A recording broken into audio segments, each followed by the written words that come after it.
Hi, I'm Catherine. Welcome to my video podcast where I try to share my making adventures with a variety of different crafts.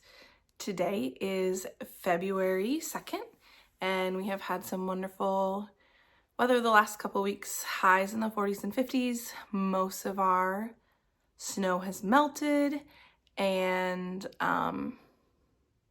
it's warm enough to be outside.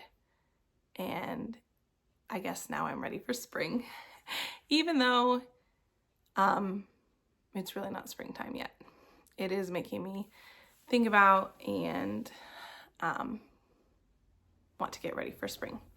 We're also gardeners, so my husband and I are planting our garden, getting set up to start some seeds indoor soon, and we're really energized by some of that planning.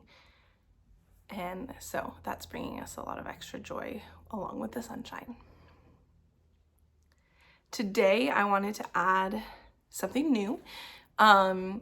After watching Stephanie of Edible Thoughts Makes share some of her, she calls it maker musings, about having a YouTube channel, one of the things she said was important to consider was your purpose. And as I was watching that, I was like, well, what was my purpose for starting my channel? And my purpose really was to create community for myself, because I don't have any community of knitters local to me in any way, in any way that is accessible for me at this stage of my life. So I was trying to think how to better build community from this, and I thought it would be fun if I pose a question and then everybody leaves their answer in the comments down below. That will help me get to know you better, and I will also answer my question. So that way we can have hopefully some conversation in the comments and creating that community. So we will keep it easy this first time. And I just love if you would share with me what your favorite color is. It doesn't have to be like your favorite color to knit with, but just your favorite color. My favorite color has always been purple since I was little. And I still love it so much. So do you like purple? I don't know what other color you would have as a favorite color, but go ahead and just add a little comment sharing with me what your favorite color is, and I would really appreciate that. Thank you so much. All right, on to what I'm wearing, which should look familiar if you have seen any of my other videos. This is my stick season, which is now finished. I knit this for my husband. I knit a size 5. The pattern, the stick season sweater pattern, is by Rebecca Clow. And it's just a drop shoulder pattern with some pretty detail on the shoulder and a folded neck collar, and the sticks and about the underarm, and then it's plain stockinette with 2x2 ribbing. I am really excited that this is finished, and my husband was really excited to have it finished and be able to wear it. However, womp womp, he did mention that he wishes it was slightly longer in the body. So sometime I'm going to fix that for him, because I do really want him to have like the perfect fitting sweater. And if this were 1 to 2 inches longer, it would do that for him. And I have the yarn still. So I have all these extra bits and bobs of yarn. So I should be able to go ahead and add in an inch or 2 for him. Unfortunately, I will have to rip out the ribbing to make that happen. And I'm not going to promise that it happens this winter. But my goal for sure would be to have it done maybe in September of this year, so that by the time it's sweater wearing season, it would be ready for him. Other thoughts? I'm very, very happy with it. I'm very excited. Because this was my first drop shoulder sweater, and everything went really well. I have no complaints. I did use a crochet hook to help me bind off and sew down the neckband all at once, and that was super helpful to me. I went up a hook size compared to the needles I was using, and I can't quit about how excited I am about binding off with a crochet hook. I did that for the sleeves and the body too. When it came down time to bind off in pattern, I just grabbed out my crochet hook, one needle, one crochet hook, and knit, bring through the next loop, knit, bring through, purl, bring it through. And it's kind of weird to think about knitting and purling with a crochet hook, but it made that slip over more of a slip under, and that was so much faster for me, and I was like way less tense because it was so much easier. So I will forever be binding off with a crochet hook when it calls for that traditional style of bind off in a pattern. And I'm really, really excited that I figured out that simple hack for my life. So yeah, it's my 6th season. Hopefully I can put like a picture of my husband wearing it so that you can see all of it, the sweater in full, because it's beautiful and I'm really proud of it. So yeah, that is my 6th season sweater. So actually this 6th season is my only finished object, so we will move into discussing works in progress. And first I will show you an update on my Musselburgh hat. I really did anticipate that I would have this finished. However, I blame my next whip. So here is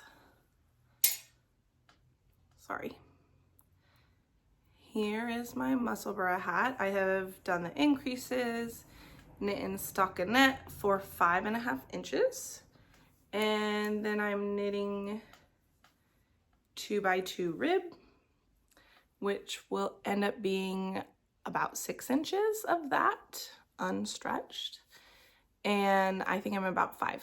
So I'm close to finishing up the ribbing before doing another 5.5 inches of stockinette and then doing the decreases. So hopefully soon I will be finishing this. This is, probably did that all backwards. This is the Musselburgh hat pattern by Isolde Teague, which comes in a variety of sizes and a variety of gauges. The unique feature being that you start and end with a crown, and then you fold the hat inside itself. So yeah, I am really excited. I'm working on this for my sister, and I'm sure she's going to love it. I am holding 2 strands of fingering weight double to get a DK gauge, and I'm using US size 5 3.75 millimeter needles. And this hat I'm knitting as identical as I can to a Musselburgh I made earlier this year, well, last year, in 2023, in the fall, for my husband. So I'm really excited to be making good progress on this. Where were we? My family came home, so I paused and greeted them. My Musselburgh hat, I am holding 2 exact the same skeins of fingering weight yarn together. And last time I did this, I had about 15 grams of each left over. I'm hoping to have about the same again because I think it would be fun to knit penny gloves, you know, inspired by Vanissia of the Woolly Worker, to knit penny gloves to match. I think my sister would like those, and I think that would be a fun little extra something to give to her as a surprise, because she knows I'm making the hat. She requested the hat, but it would be fun to include some gloves that would match. So that is that project. Hopefully next time the hat will be finished, and then we will have a verdict on whether or not I can cast on some gloves for her. I do have some yarn that is like close but slightly different, that if I was worried about being short. See, I don't think they have a cuff though. They have more of like the stockinette, I think, is just rolled. I don't know if I'd be able to use that other yarn at all to kind of stretch what I've got. But I think that if I have 15 grams of each left, that should be enough, like, to get 2 gloves out of. So we will see. My next work in progress, my next project that I am working on is the dress I'm knitting for my daughter. I think this is new. I haven't shared this before on the podcast. I am following a pattern by Petite Knit called Karla's dress, and it is a fingering weight children's dress. Comes in sizes, I think, like through 9-month-old up to maybe 8-year-old or 7-year-old. I'm working on the size that is called 5 to 6 years. However, I'm off gauge. The pattern calls for using, excuse me, sorry.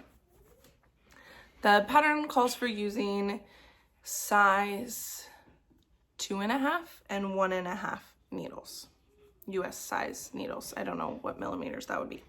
I don't have those needles. So, and I've already knit myself a shirt with the same yarn using US size 4 needles. So I decided that it would suffice to use my size 3.25 millimeter needles for the dress for my daughter. And if it ended up being a little bit big, that I would be okay with that because she can grow into it.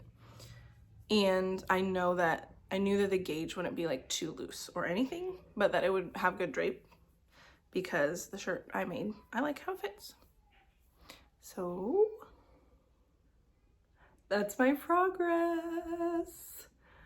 I hate working with this yarn, but I'm actually enjoying this. I thought I was gonna dread every minute of it.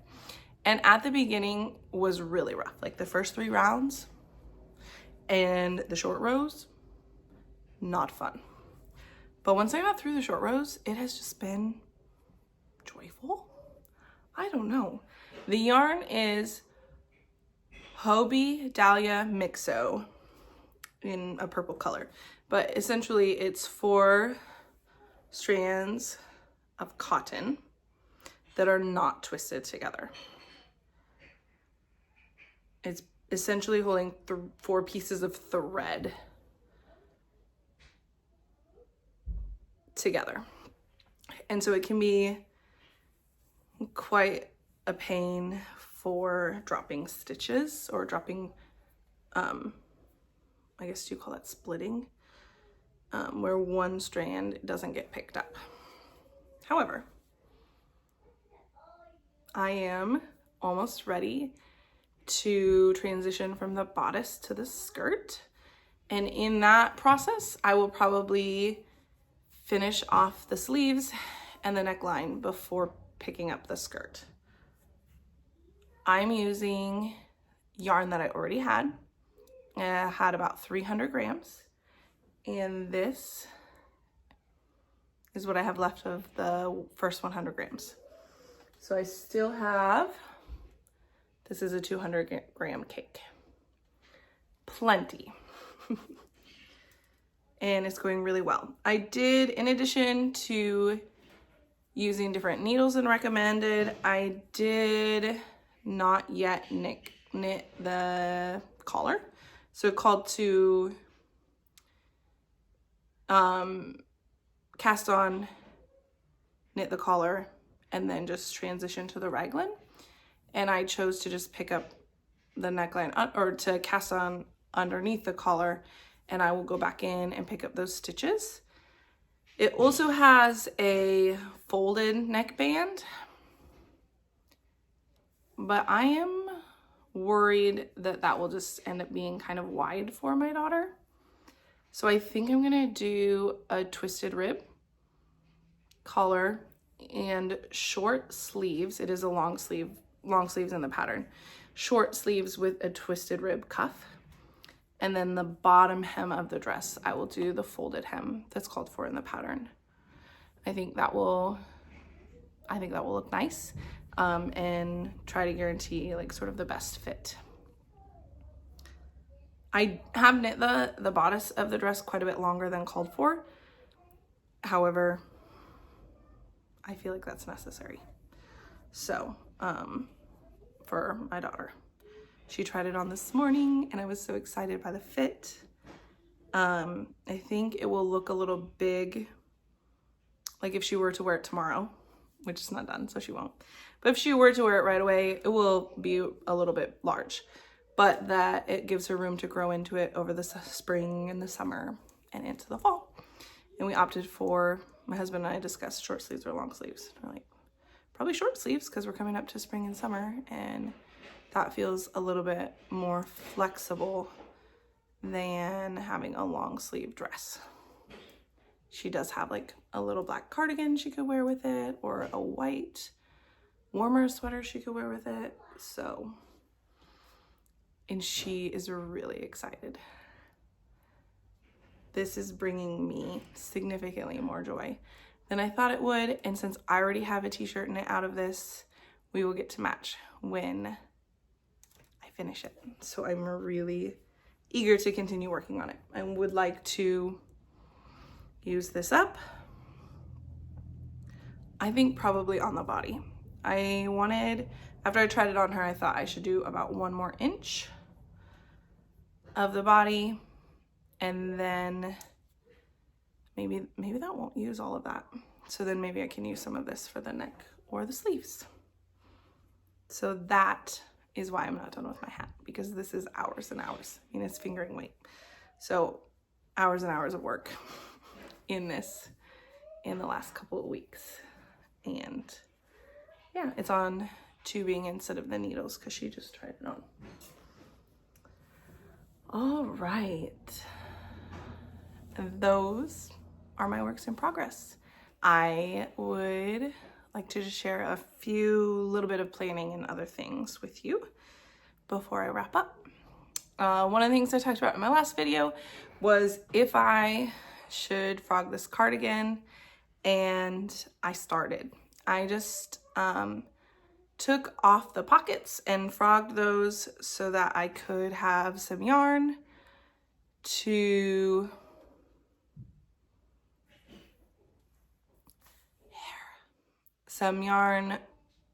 do a gauge swatch for the Mulsa cardigan is what I'm leaning towards making with this.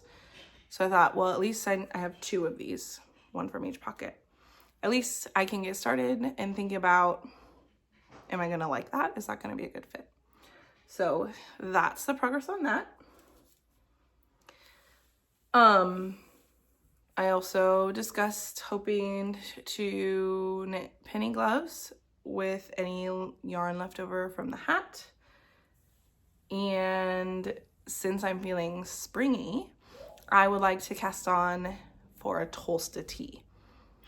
I probably have to finish one of my other projects first to have a long enough cord for my Tolsta. I might be able to use the cord that my shawl is on right now. That's not bringing me a lot of joy. So I might be okay with taking that off the needles and using that cord for a Tolsta tee. And I do have, I'm gonna knit a black one. I might stripe in some other stuff, but I'm gonna knit a mainly black Tolsta tee. I might regret that, but I don't think so. Black t-shirts are really, really, really, really good to have around. Okay. So I also wanted to share about podcasts that I've been enjoying. The first one being Stephanie from Edible Thoughts Makes. That I enjoyed watching her video, thinking through what you might want to think about if you are starting or hosting a YouTube channel. And it really got me thinking, like I shared earlier, about purpose. And I want to I appreciated the intentionality of that and applying that to other aspects of my life seems valuable as well. I also have been enjoying Emily from Wildenburn. I hope I said that right, Emily. And in her most recent, the video of hers that I most recently watched, she shared some about contentment and what that looks like, maybe in our home, in what our lives look like, in how much time we have for knitting. And I appreciated that. I also appreciated she shared about, like, let me see how I put it in my notes so I can remember. Oh, like making to fit our bodies. So she shared having struggles finding like box store clothes that fit her well, and I struggle that same way. So the purpose of knitting in one, not the only purpose, but part of the reason why we knit is so that we can have clothes that fit us well. And so I enjoyed hearing someone else share about that, because that is definitely a big factor for me. And then thirdly, she was discussing how she shares like the books that she reads throughout the year. And I was feeling really proud of myself. In January, I finished 5 books. And that is like, I don't know the last time I did that. And I was feeling very proud of myself. And I was like, oh, great, another reader. I will just hop on her blog and look for inspiration for more books to read. Well, I hopped on, and I was very, very quickly humbled by her 26 books that she finished last January. So apparently I needed some humbling, and it was nice of her to do that for me. But I have already, yesterday, finished a book in February. So I'm off to a good start. I don't think I will hit 26, but I am I'm finding some balance with enjoying reading and enjoying knitting. And I appreciate her inspiration in that way. All right, I think that's all for today. Thank you for joining me for my making adventure. God bless. Bye.